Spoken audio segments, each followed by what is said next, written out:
When you walk past someone sleeping rough, what story do you think you're looking at? Most of us assume we're seeing the whole story. Our guest today says we're just seeing the final chapter.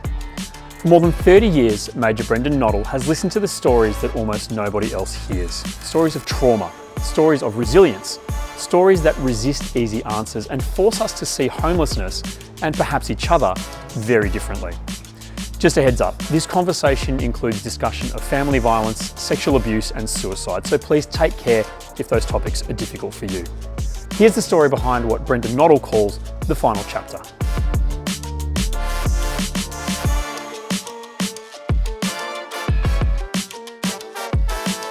G'day, Brendan.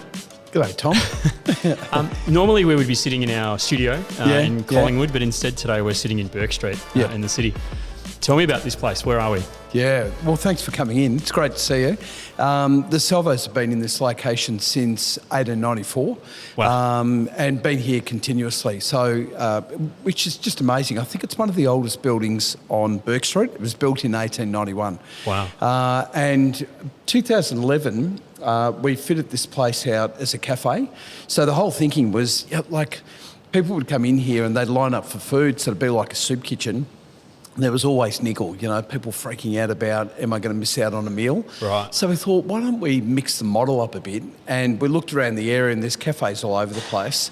And we thought, why don't we give people that same sort of treatment? And it was really interesting. So people come in here, the meals are free, they get served to the table.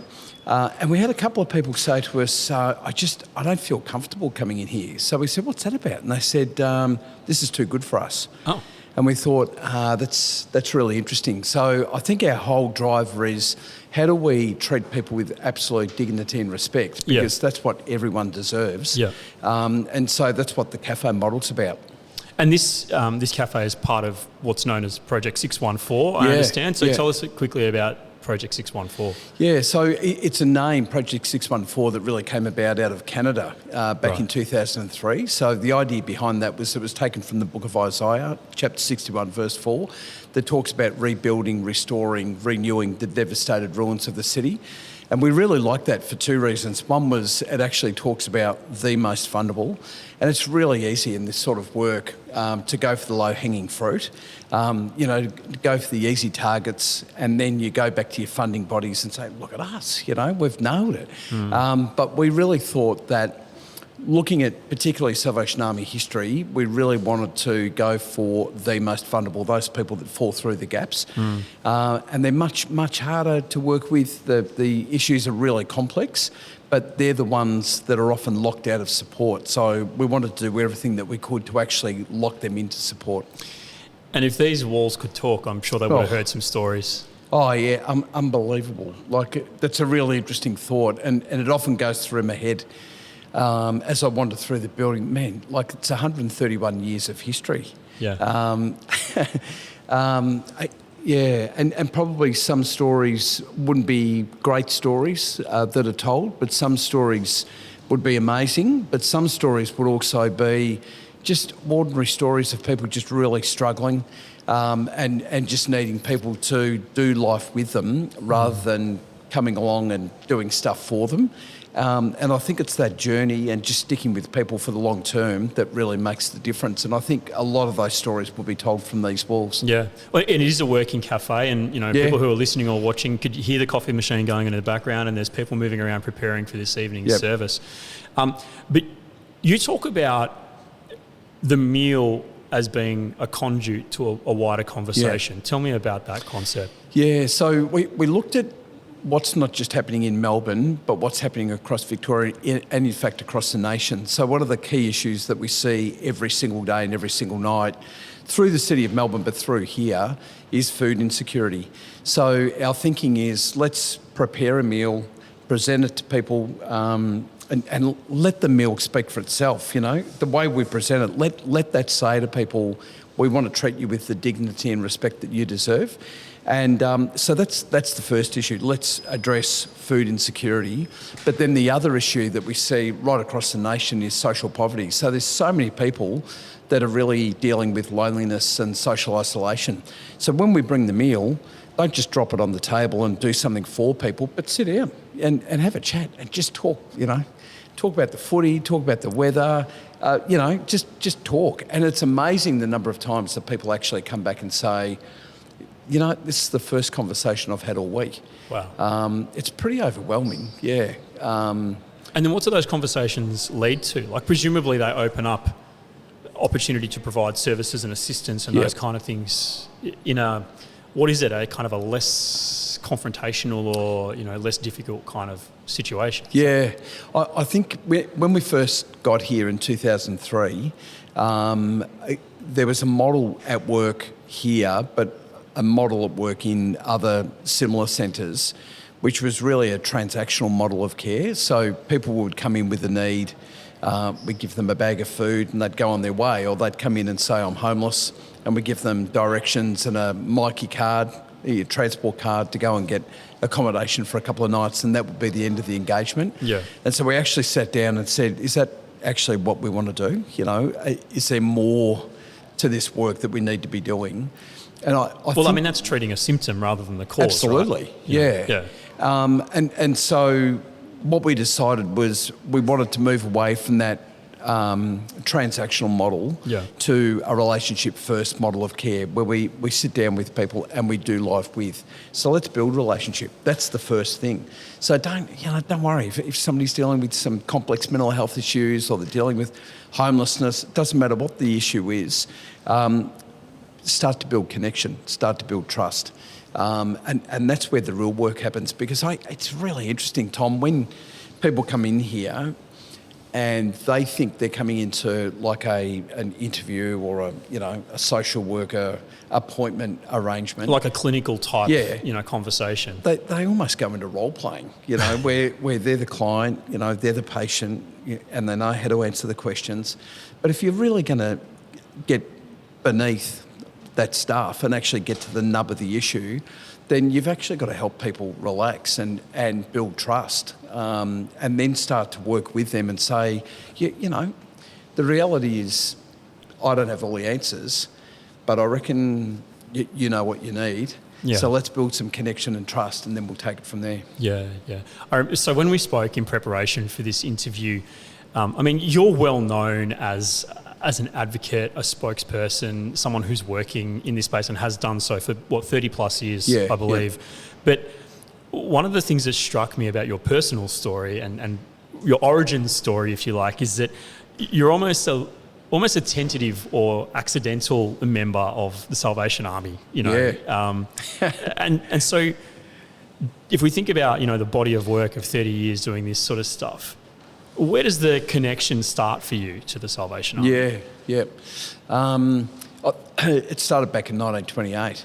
So doing the maths on that, you're not quite that old. No, I feel it sometimes. But so we grew up in Northcote, inner city suburb of Northcote, of Melbourne, sorry. Yeah. And my grandmother was 7.5 months pregnant with my mum, and she had 3 little boys. And my grandfather had a pretty serious gambling addiction and alcohol addiction. And so he was sort of renowned. One of the family stories was when he had a win at the races, which wasn't very often, he'd turn up in a horse and buggy, having lit a cigar with a £10 note. So he was pretty out there.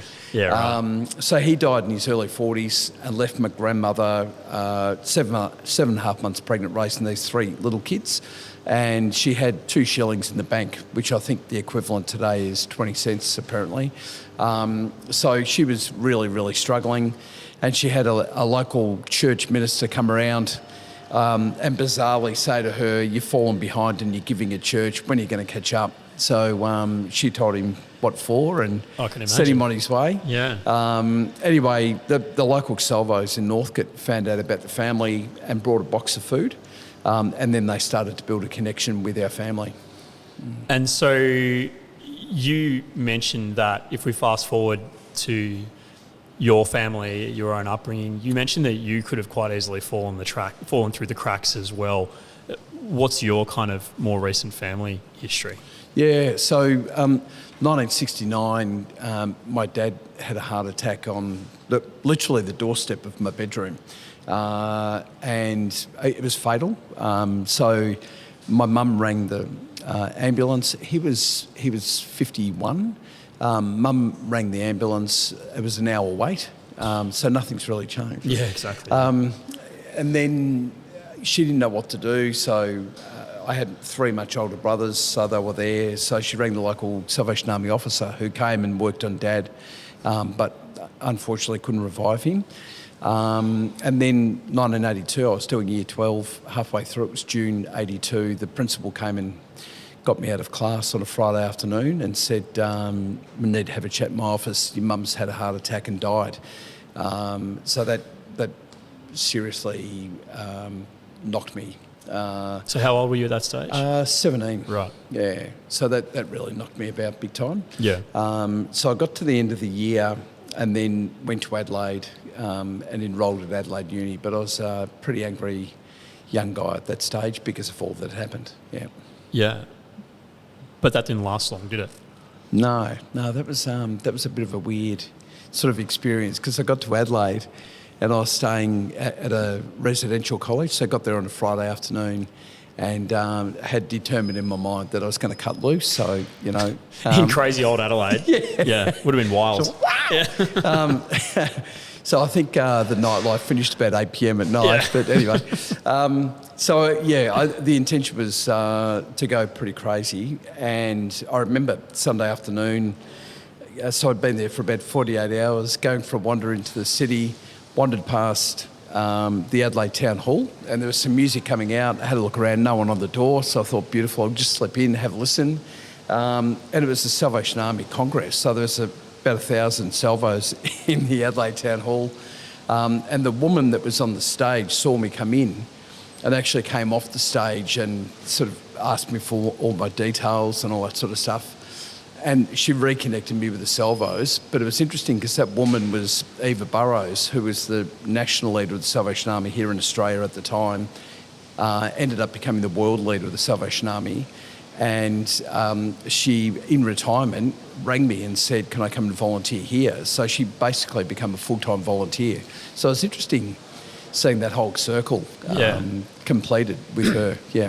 But when I said earlier that you're almost an accidental or tentative, member of the salvos, it wasn't something that was on your bingo card, right? The salvos just kind of kept popping up for you. Is that correct? Oh, absolutely. I think I basically made quite a definite decision to disengage. So I was pretty surprised when I had that encounter at Adelaide Town Hall. But the last thing that I ever intended was that I'd end up being a Salvation Army officer. I had absolutely no intention whatsoever. And then met Sandra, who ended up being my wife. And then I think we'd been probably going out for about 12 months when I found out that she wanted to be a Salvation Army officer. So that was the last thing, absolutely last thing. Like, I couldn't believe it. So anyway, so it was a massive wrestle for me about what do I do here. So it probably took about 6 months to work that through. And even now, to be really honest, I've been an officer for 35 years. So I still don't feel that I completely fit. I think, to be really honest, that's about my passion is not for the Salvation Army. I'm a pretty passionate character, but I think that passion is for that group of people that are really vulnerable and really locked out. And I think I'll do anything for that particular group to advocate for them, almost to the point of being irrational about it. And I think that's about knowing deep inside me that there was someone somewhere along the way during my journey that did that fight for me. So they advocated for me. They supported me during those times where I was doing it really tough. And I reflect on that, and I think if it wasn't for that, I often wonder where I would have ended up. And so it's almost like repaying that to people that I encounter now who are completely isolated and don't have anybody in their corner. So I feel a really strong obligation to be that person for them. Yeah. Yes. So, as a result of that, calling, Yeah. if you like. Yeah. You know, you've spent the last 30 odd years becoming almost like an interface between two worlds, right? Like, I've heard you use the phraseology, the submerged tenth, you know, to describe those people that you're, you know, so compelled to help. And yet, you know, you're also, you play the role of being a voice for that group of people as well. What does it mean to you to kind of sit in that space between two worlds? Yeah. It's really interesting because when the Salvation Army started in London in 1865, the founders, William and Catherine Booth, talked about working with the submerged tenth. So that group of people that were locked out of opportunity. But when you reflect on that group back then, they had capacity. So they had the ability to be employed. They had the ability to live in a house and live independently. A lot of the people that we see today, I'd probably describe here in Melbourne as the submerged tenth of the submerged tenth. So we see a lot of people with really complex mental health issues, and they're really on their own. Do they have capacity to work? A lot of them no. Do they have capacity to live independently? A lot of them no. So this is a really marginalised group of people that genuinely need people to come alongside them and support them. And I think it's really interesting, Tom, when you actually sit down and hear their story, for me, I move from an attitude of judgment, thinking, you know, what the hell are you doing, to very quickly developing almost like a sense of awe that people that have been through so much pain and difficulty are still standing and still going. You know, I think to myself, I don't know how you do it. Yeah. When you know, when you walk through the streets of Melbourne, especially the city, it's the most common thing in the world to see people sleeping rough. Yeah. What do you think is the perception of those people? Like, what is the story that people think about when they observe people sleeping rough? Oh, that's really interesting because I reckon the attitudes have changed since we've been here. So I think there was a period, so we've been here for 23 years. I think there was a period where the majority view was people are in that predicament because of their mistakes that they've made. They're lazy. They've chosen a path that they didn't have to choose. And I think we progressed as a community from that point of view to a view that said, this is terrible that this is happening on our city, someone has to do something. And then I think we've progressed further to the majority view being someone has to do something. I'm gonna try and jump in here and do something. I'm gonna give the person money. I'm gonna try and do something. But I think it's almost now like we're moving into a majority view that says this is a disgrace that these people are on our streets. We need to move them on. So I think we're going through a really challenging period as a society at the moment, and I wonder if we've landed on that point of view because we've come through COVID. A lot of businesses are still really struggling, and I wonder if there's that attitude of let's move these people on is actually driven by almost a sense of self-preservation. So people are trying to preserve their business, preserve their world that they want, and they think let's just get rid of those people with no thought really to where those people will go if they move on from here. See, that's an interesting, the idea that homelessness is a disgrace. Yep. I think most people would agree on that. Yep. But then the perspective can differ, right? So you've just talked about the idea that a lot of people, you feel like a lot of people are taking the view that this is now a move on sort of situation. Yep. The flip side to that is the decision that you've made, which is to, yes, it is a disgrace, but how can we, like, what are the options available to us to help? So I think with that move on attitude, move on to where? Well, yeah. That's the part of that conversation that I don't understand. And I think if we don't do something, then people have no choice except to resort to crime. And I think that's where I'm really driven by that thought that says, with a lot of the people that we work with, so a lot of those rough sleepers, they're locked out. So they're locked out of access to safe and secure and affordable accommodation. They're locked out of access to training and education. They're locked out of employment opportunities. They're locked out of access to mental health. They're locked out of access to health support. And when people are locked out, often it's a very short path until they're locked up, because people become very angry. They know that society's given up on them, and so they give up on society. So that's where they become violent, they become angry, and they engage in antisocial behaviour. And once a person's locked up, it's not impossible for that person to be really rehabilitated, but it's much more difficult. And so I think the driver for us here is, how do we lock those people in? So how do we lock them into meaningful community where they feel like they belong, they're accepted, they're given opportunity to access housing with support, they're given opportunity to access some training which they can cope with. So we lock them into meaningful opportunities, and I think that helps break that sort of pathway that many of them are on to being locked up. The idea of being locked out, it's quite a confronting concept, really. Yep. You know, and I think, you know, you said before that you could have quite easily ended up going down that path. Yep. And I think that you also just touched on the idea that people are struggling. You know, we hear the phrase cost of living crisis basically every day.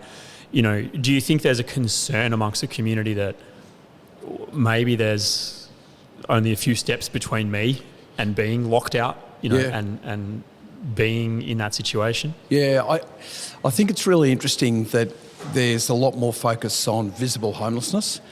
So a lot of people are talking about it, and a lot of people are adopting that attitude that that particular group needs to be moved on. But if you look beneath the surface, you literally see thousands of people that are teetering on the brink of homelessness. So, what types of people are we talking about? Here we're starting to see more mums come in with little kids. So they've got a partner usually that's out working, and they're trying to do everything they can to make ends meet, but they can't. So the option that lands on mum is, I've just got to bring them into a place like this. So our doors are open to absolutely everyone, which means absolutely anybody can come in. So we don't always know their stories. So if you've got kids in here, it's not always a safe place. So our team's amazing here. They do everything they can to keep people safe. But we're seeing certainly a change in the demographic of people that access supports like this. I think underneath the surface, there's a bunch of people that they're not. I reckon we've moved from a cost of living crisis to a cost of living emergency. Wow. Because I think there's so many people now that they just can't make ends meet. So rents are going up. They can't afford their housing. If they get kicked out of the housing, it's not just about finding a place that's more affordable. It's actually finding a place which is available, because there's a reduced number of places that they can access. We all know prices of utilities are going through the roof, rent's going through the roof, cost of food's going through the roof. So there's this increasing number of people that are really struggling. And I think if places like this don't exist, then people will easily topple over into visible homelessness. So I think we've got to get alongside places like this that help address those core issues for people that are the cost of living issues, to help prevent them falling into homelessness. You must have had thousands of experiences, obviously, over your many years in this space, but you must have had some really like touching and educational moments with people who find themselves in horrible situations, whose generosity of spirit surprises you or something like that. Does anything come to mind about someone who completely changed the way you think about homelessness? I reckon there's one come to mind very quickly, which was a woman who was pacing up and down the laneway just here for 2 days. Right. So my wife Sandra went out, tried to engage her, and she wasn't interested, and she was really angry. So eventually, after about 2 days, she relented and she came in, and she sat, I think it was the table just over here, and she started to open up with Sandra. So and it's that whole thing that I was talking about before, about relationship first, so building a connection so people feel safe. She started to share her story, and she indicated to Sandra that she hadn't shared this story with anybody else. And she'd been raped by her father, fallen pregnant to her father, and she had scars up and down both arms, and she indicated to Sandra that she cuts her arms on the anniversary of when she was raped by her father, and those days were often significant days in her life. So her birthday, Christmas Day was another one, and so her thinking was she cut to let the bad blood out of her body. So Sandra got her in to see a psychiatrist, and the psychiatrist indicated to this woman that she'd been misdiagnosed. So she'd been diagnosed with schizophrenia, but on hearing this story that the psychiatrist hadn't heard before, he said, you're suffering from acute post-traumatic stress. So they had to treat her differently. So she was tough and hard, understandably so. But I remember she said to Sandra and I want to take you out for lunch. And she said, I'm going to take you to KFC. So we go to KFC, just up the road on Bourke Street. And we sit down and I'm starving. So the food comes out and we had the debate, no, I'll pay, no, I'm going to pay. Da, da, da. Anyway, she ends up paying. Food comes out. And this woman walks in who is your sort of classic bag lady. So she comes in with a shopping trolley full of stuff. She smelt. She was going around from table to table asking people for money. And then she came over to our table and I was ready to eat this meal. I was starving. And this woman says to this bag lady, love, come join us, sit down. And she starts reaching over and grabbing my food, Sandra's food, and making a plate of food for this woman. And I think, it was just one of those amazing reminders where this woman's been through sheer hell, and I don't know how on earth she's still standing, and yet she had this incredible compassion and understanding to invite somebody over to share a meal with who absolutely nobody else in that restaurant wanted to have anything to do with. They were all moving away from her. But this woman that had been through hell was the one that actually said, nah, come join us, let's eat together. So this lesson again of compassion, even coming from an incredibly damaged and broken person, was really profound. Yeah. So is homelessness a housing issue? I mean, the zeitgeist at the moment, the commentary is all around, we're however many houses short of however many houses that we need. And, we've talked about cost of living already, that's positioned politically as a cost of living issue. And yet I'm curious to know whether you think that this is actually a housing issue. Yeah. Or what's the story going on behind that? So going back to COVID. Yeah. The state government and state governments around the country made some really interesting decisions around getting people that were rough sleeping into hotel accommodation. So it was just a temporary measure, but it got them off the street, helped keep them safe. And then the plan was to work with those people and get them into long-term housing. So a lot of work was done very quickly to get people into housing. And I still remember going down onto Elizabeth Street here in the city and seeing a bunch of people that were in beautiful apartments down on Elizabeth Street, set up with blankets. And I'm saying... So hang on, they'd be placed in housing. Beautiful housing. And they'd chosen to leave. Yeah. Yeah.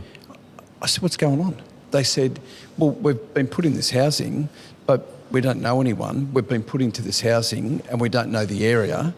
And this is our tribe. This is who we hang out with. So we're back on the streets. So it was this powerful lesson, again, that this issue of homelessness is incredibly complex. So you can get somebody a roof over their head, but who's doing that support work around helping people live independently? And the classic for us was we're running a housing program. We got 3 guys into a house and the police rang me at 2 o'clock in the morning and said, this house has turned to custard, so you need to come out, have a chat about what's going on. So 3 blokes had ended up in a fight in the house, and it was all over this guy using the washing machine, and he didn't know how to get the water out of the washing machine, so he just dragged it into the backyard, turned it on its side to get the water out. No one had taught him how to use a washing machine. So it's those absolutely fundamental issues that we need to know when you go into independent living if you're going to survive. And a lot of that work was not done with those people. It was just thought, let's get a roof over their head, everything will be fixed. But people need that ongoing support. And it's more than that, Tom, too, because I think it's about what are we doing to address the drivers for a person's homelessness? So if a person's experienced horrific abuse, like I just described before, and no work's done around addressing that, the trauma's not going to magically disappear because they've got a roof over their head. So it's about getting all the supports around people to help them rebuild their life and live effectively in independent living. So I described you before, and I don't know how comfortable you are with the description, but I described you as sort of an interface between this world, where you are compelled to help, and inevitably you're then called upon to speak to power, hopefully speak truth to power about this situation. You then take the stories of the people that we're talking about into rooms where decisions are made. How do you negotiate that path? It's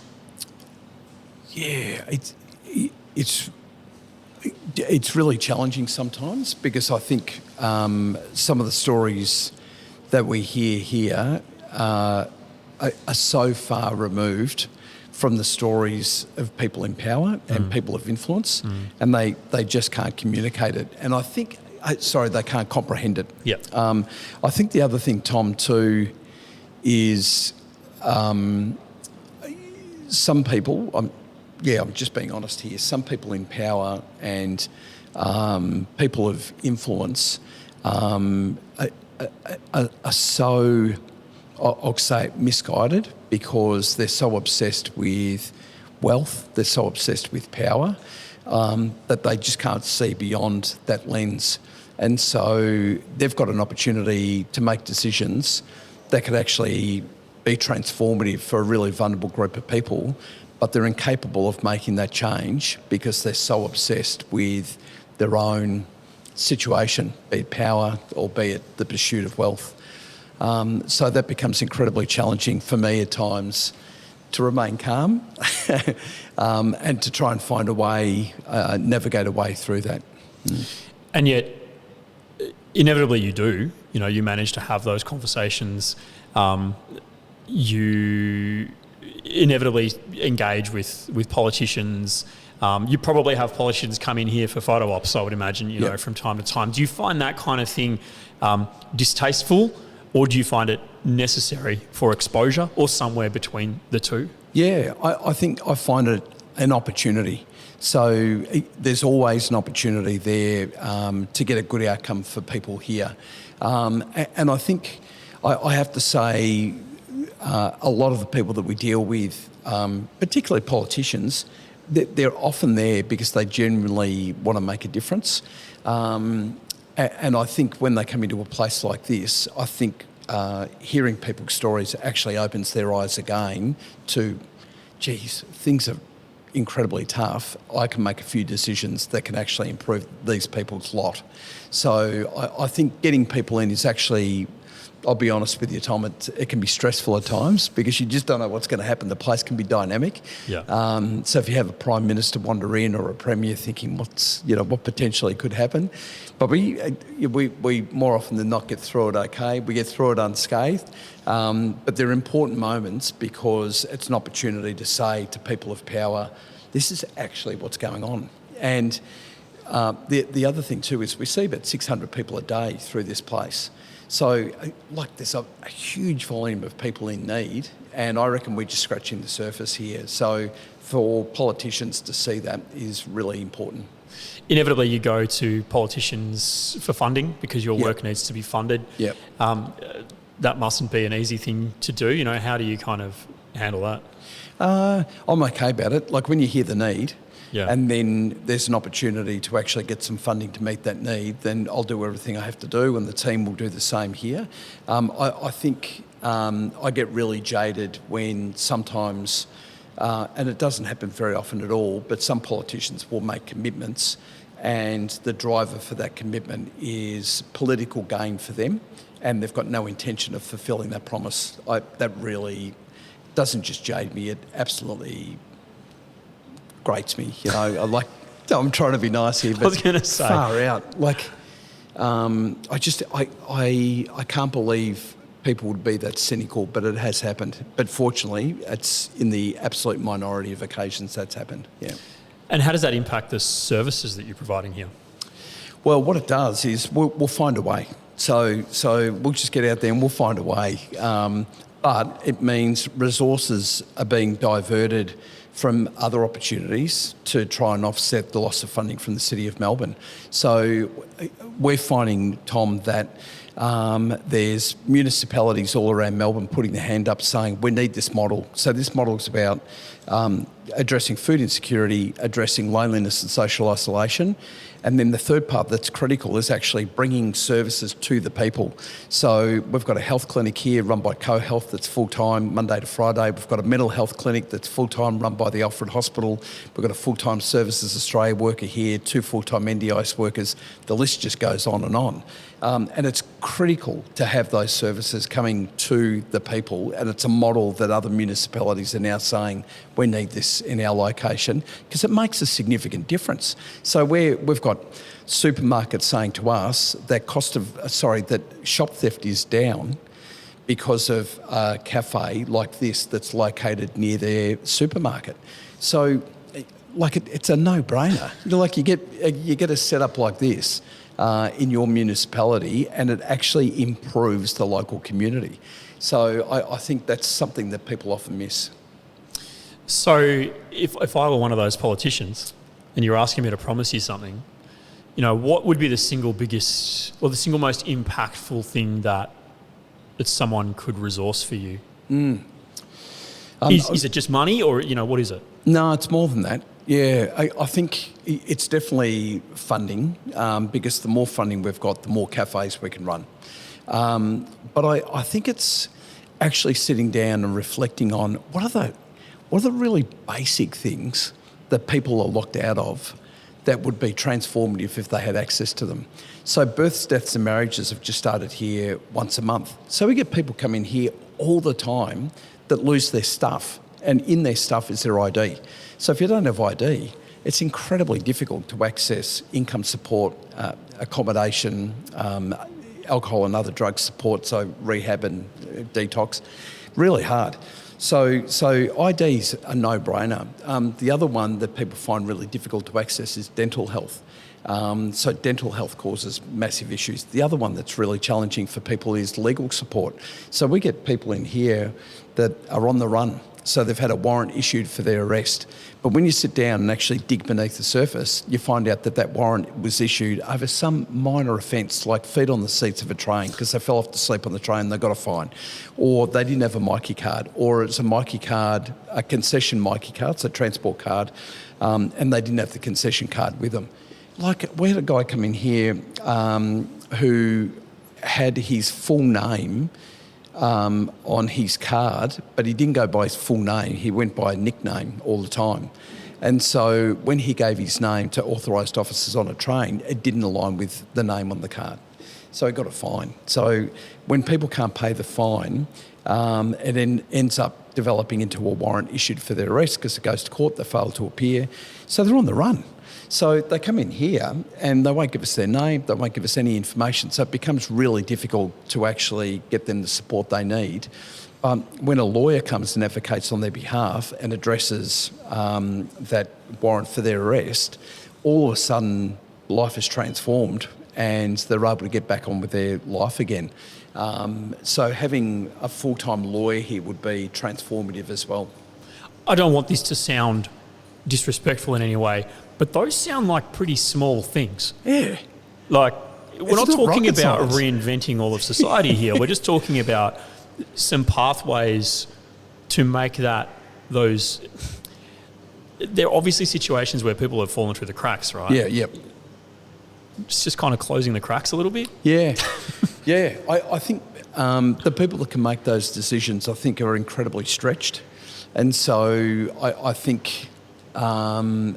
getting them to sort of drill down on something like this is difficult just in terms of time.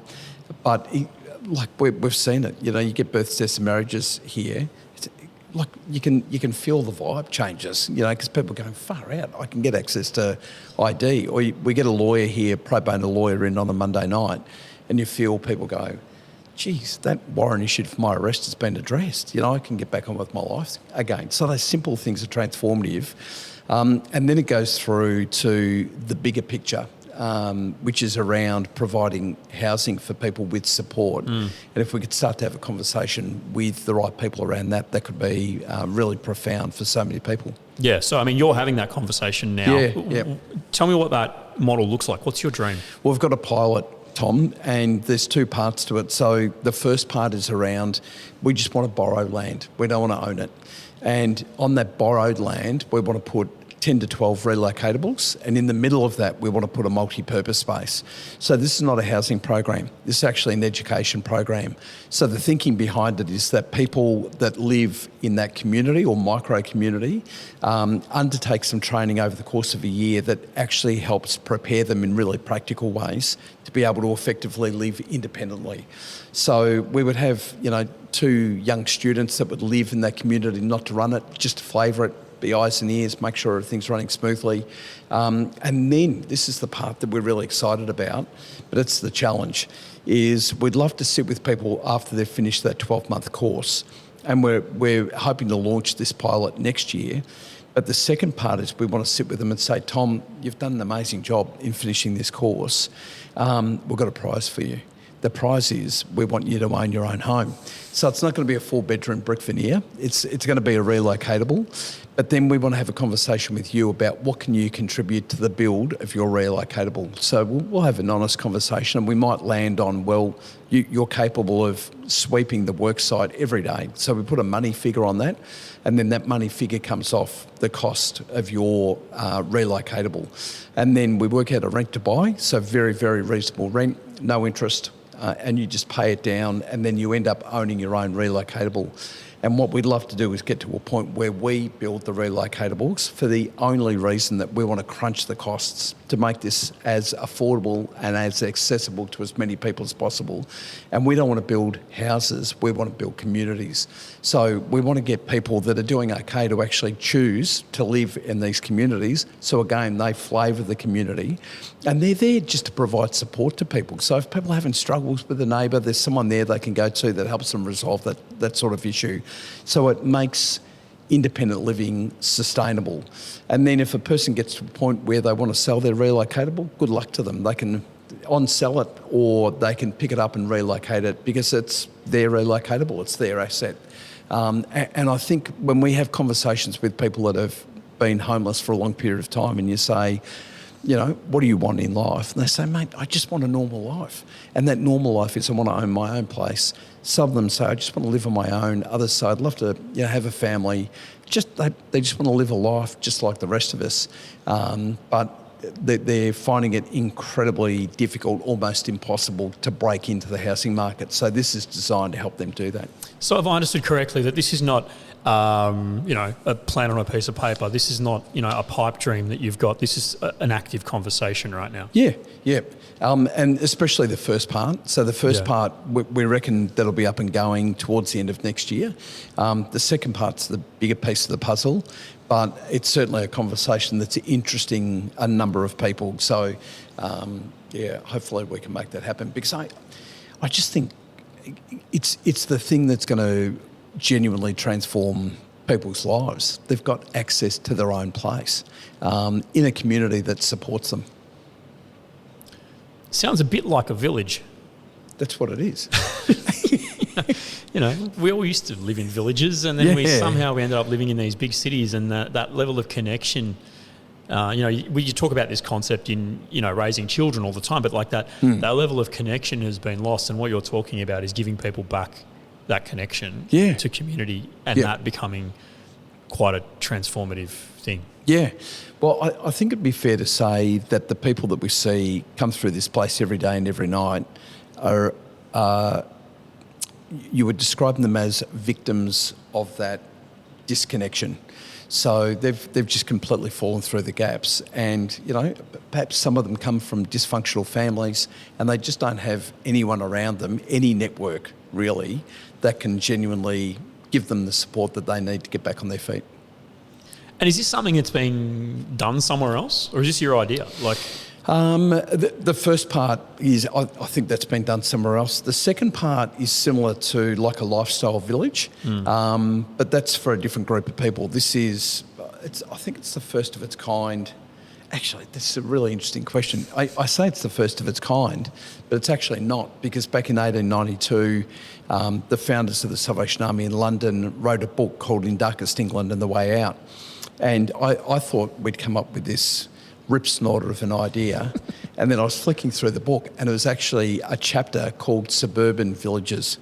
And I thought, far out, that's my idea. They've ripped off my idea.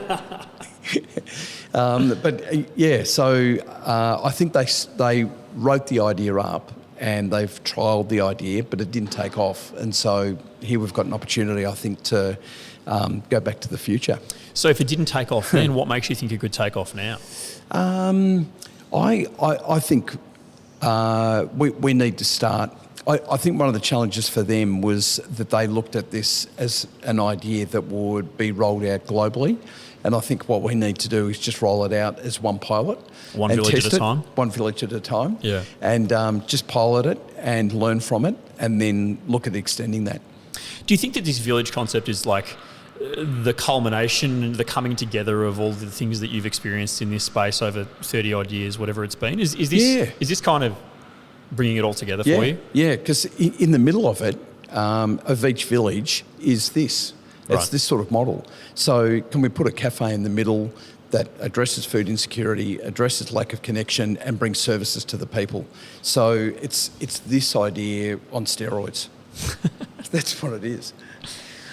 So you've spent a lot of time, you've dedicated a lot of your life to this submerged tenth of the submerged tenth. You know, it would be very easy to become cynical about, you know, what does and doesn't happen in this space, and yet you don't come across as someone who's got cynical about this. You can still hear the passion in your voice. You know, we can still hear and sense your energy.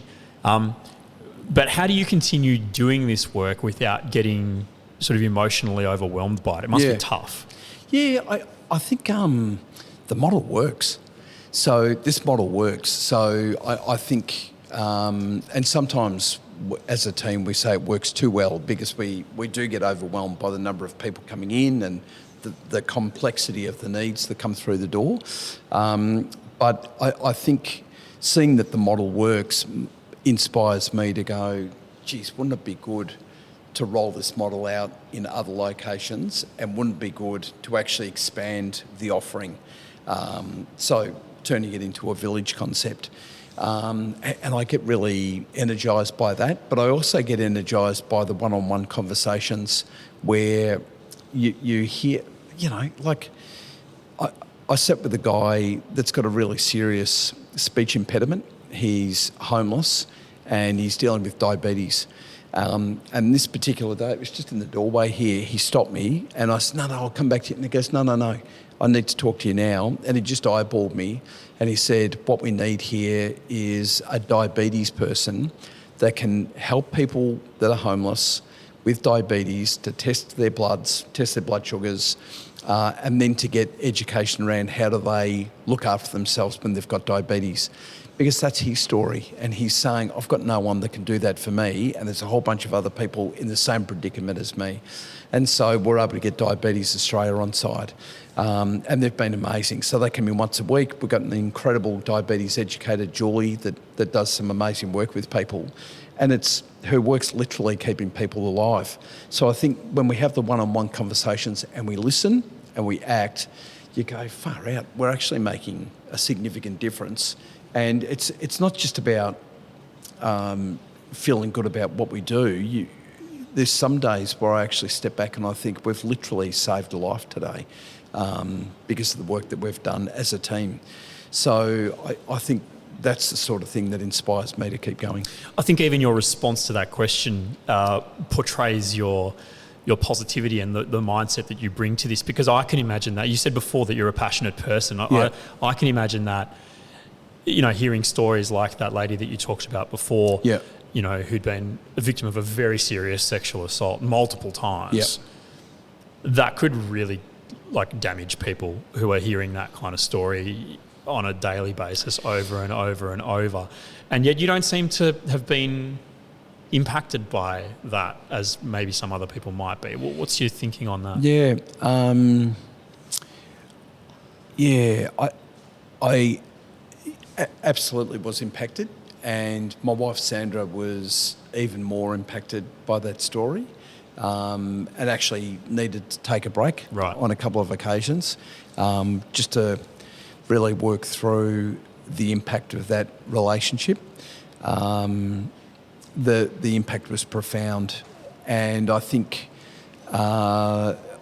it's been really important for both Sandra and I to actually have people around us that we can go and talk to, and I was going to say debrief, but I think it's more than that. I think it's decompress, because I think the pressure of what we see here for us and for the team is intense, extremely intense at times, and so I think it's really incumbent upon us to have those resources around us to just get it out of our system. Otherwise it poisons you, and it poisons the way you see the work and the way you see the world. So that support's critical. Our podcast is called The Story Behind the Story, and I feel like you've taken us behind what a lot of people perceive as, whether it's a housing issue or a affordability crisis issue, or whatever the perception might be. I feel like you've taken us behind that curtain a little bit to kind of pull apart the many thousands of stories and moments that are building up to this issue that we see out on our streets on a daily basis. Given your position as the interface between these two worlds, if you could educate people on something, if you wanted someone to remember something or take something away from this conversation about homelessness, what's the story behind the story there? Yeah, I reckon two things, Tom. I reckon one is don't judge. So that's the biggest danger in all of this, is seeing someone that's rough sleeping and just making an assumption about them and judging them. I saw a pile of blankets behind St Paul's Cathedral here in the city. I walked past that pile of blankets, and the person I was with pulled the blankets back, and there was a 9-year-old boy sleeping there at 1 o'clock in the morning. So he'd been the victim of family violence from his dad and didn't know what to do, so ran into the city, and his mum had an acquired brain injury as a result of family violence. So he was basically this little boy completely on his own. And he was wild, he was full on. But when you actually peel back the layers of that little kid's story, you start to understand why he behaved in the way that he did. That little guy and I became good friends, but it was a couple of years ago I got a phone call from St Vincent's Hospital intensive care unit to say that he was there and wasn't expected to recover. So I went and sat by his bedside, held his hand for a couple of hours, and he passed away. So he was effectively brain dead when I was there, but he'd overdosed and died. And I think when you sort of peel back the layers of a person's story, I think for me, you move very, very quickly from that judgment perspective to going, like I mentioned before, how do you keep going? So I think my word to people is don't judge. And the other probably 4 words, it could be you. It could be you, 4 words, yeah. You just never know. And I think it's really important that we look out for each other as a community. I think that's critical. And checking in on family members, checking in on neighbours, checking in on work colleagues, and never ever assume that everybody's doing well or they're a pain in the pants and we should just ignore them. Often when you peel beneath the surface, there's reasons why people behave in the way they do. Yeah. Major Brendan Nottle, thank you for taking us behind the story of homelessness in Melbourne. Appreciate your time. Thanks, Tom. If this story made you think, reflect, or be inspired, please share it with someone who should hear it. You can follow the story behind the story wherever you listen to podcasts and find out more on our socials. I'm Tom Andronas. Thanks for tuning in.